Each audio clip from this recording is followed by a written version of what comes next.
we just stay here? 'Cause in this kind of weather, what could it be better? Just come right on over Hai, saya Putri Dita. and make yourself come Hai, saya Maharani. depend on me.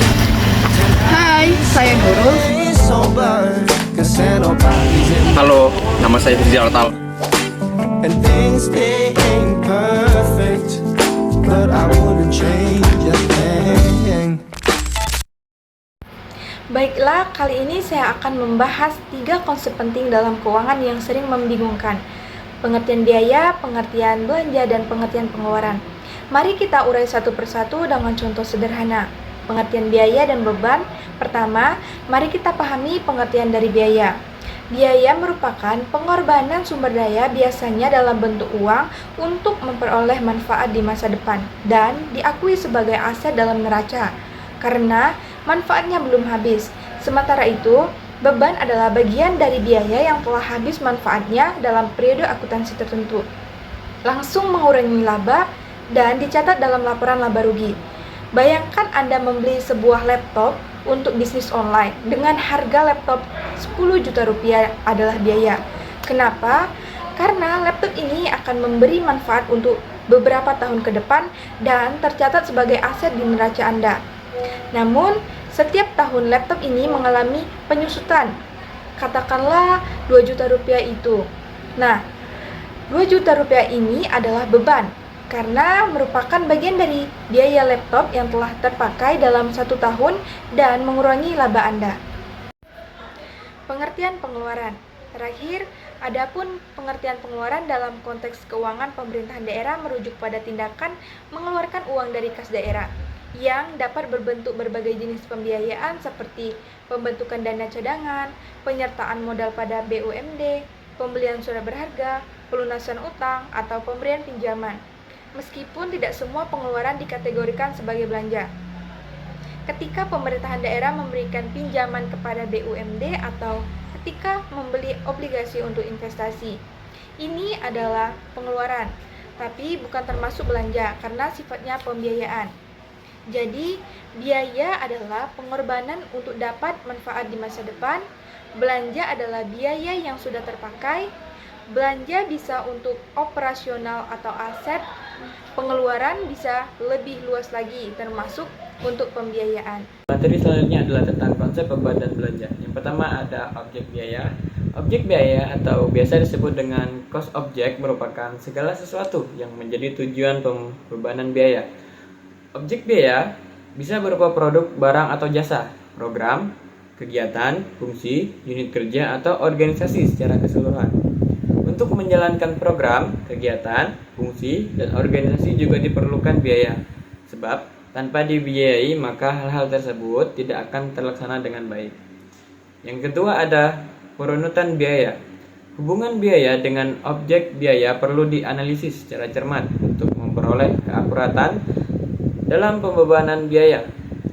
Jika dilihat kaitannya dengan objek biaya, maka biaya diklasifikasikan menjadi 2, yaitu biaya yang memiliki keterkaitan langsung dengan objek biaya atau biaya langsung, dan biaya yang tidak memiliki kaitan langsung dengan objek biaya atau disebut biaya tidak langsung.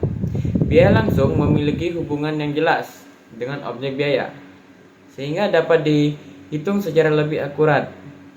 Perunutan biaya adalah upaya untuk mengetahui asal-muasal biaya dan mengapa biaya tersebut terjadi. Perunutan biaya dapat dilakukan dengan 2 pendekatan, yaitu melalui pelacakan langsung dan pelacakan pemacu biaya. Pelacakan langsung adalah proses identifikasi dan pembebanan biaya yang memiliki hubungan dengan objek biaya secara eksklusif. Dan yang ketiga ada alokasi biaya. Pengalokasian biaya lebih biasa dikenal dengan pembebanan biaya pada objek biaya, di mana dalam pengalokasian atau pembebanan tersebut biasanya dilakukan melalui 2 tahap, yaitu yang pertama ada pembebanan langsung ke objek biaya, yang kedua ada mengalokasikan biaya-biaya tidak langsung ke objek biaya. Alokasi biaya adalah upaya untuk membagi biaya di antara berbagai produk, program, kegiatan, fungsi, dan organisasi karena telah mengkonsumsi biaya secara bersama-sama. Alokasi biaya pada umumnya dilakukan untuk mengalokasikan biaya tidak langsung seperti biaya listrik, air pemeliharaan, dan biaya penolong lainnya. Yang selanjutnya ada klasifikasi beban dan belanja. Dalam pengelompokan beban dan belanja atau biasa disebut pengklasifikasian terbagi atas beberapa kelompok, yakni sebagai berikut. Akumulasi biaya. Pada hakikatnya, akumulasi biaya memiliki pengertian yakni penjumlahan seluruh biaya sehingga menghasilkan informasi tentang total biaya yang dikonsumsi oleh suatu produk, program, kegiatan, fungsi, atau organisasi. Akumulasi biaya meliputi biaya langsung maupun tidak langsung ke objek biaya. Selanjutnya ada pengklasifikasian beban dan belanja berdasarkan waktu terjadinya biaya terbagi atas. Yang pertama biaya historis, yaitu biaya yang sudah terjadi di masa lampau yang sudah dibukukan dalam sistem akuntansi. Yang kedua ada biaya sekarang, yaitu biaya yang terjadi saat sekarang yang diukur berdasarkan nilai pasar sekarang. Dan yang terakhir yaitu biaya yang dianggarkan, yaitu biaya yang direncanakan terjadi di masa mendatang.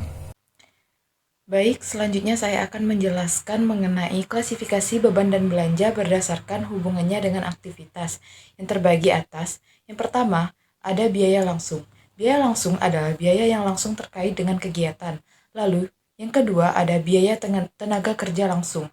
Biaya tenaga kerja langsung adalah tenaga kerja yang terlibat langsung dengan pelaksanaan kegiatan. Dan yang ketiga ada biaya barang dan jasa, yaitu biaya-biaya yang dikeluarkan untuk pembelian barang atau jasa yang digunakan untuk pelaksanaan kegiatan. Dan yang terakhir yaitu ada belanja modal, yaitu biaya yang dikeluarkan untuk pembelian barang-barang modal yang digunakan dalam pelaksanaan kegiatan. Selanjutnya, berdasarkan pengaruhnya terhadap pembuatan keputusan. Yang pertama ada biaya tertanam, yaitu biaya-biaya yang sudah dikeluarkan. Apapun keputusan yang dibuat saat ini tidak dapat mempengaruhi biaya yang dikeluarkan karena biaya tersebut sudah terjadi dan tidak mungkin dikembalikan lagi. Lalu yang kedua ada biaya relevan, yaitu biaya-biaya yang masih akan dikeluarkan sehingga jadi tidaknya biaya tersebut dikeluarkan tergantung pada keputusan yang dibuat. Lalu yang ketiga ada biaya oportunitas, yaitu suatu bentuk pendapatan yang dikorbankan sehingga seolah-olah muncul biaya atas kesempatan yang dikorbankan itu. Sekian pemaparan dari saya, selanjutnya akan dilanjutkan oleh teman saya yaitu Maharani Wulandari. Pengaruhnya terhadap pengendalian manajemen ada dua, yaitu biaya terkendali dan biaya tidak terkendali. Yang pertama, biaya terkendali. Biaya yang secara langsung dapat dipengaruhi oleh manajer dalam periode tertentu. Dengan kata lain, manajer memiliki wewenang untuk meningkatkan atau menurunkan biaya ini, seperti biaya produksi langsung, biaya pemasaran, dan biaya administrasi. Sedangkan biaya tidak terkendali adalah biaya yang berada di luar kendali langsung seorang manajer dalam periode tertentu. Biasanya, biaya ini ditentukan oleh faktor eksternal atau kebijakan suatu perusahaan. Contohnya, depresi aset tetap, bunga pinjaman, dan pajak penghasilan.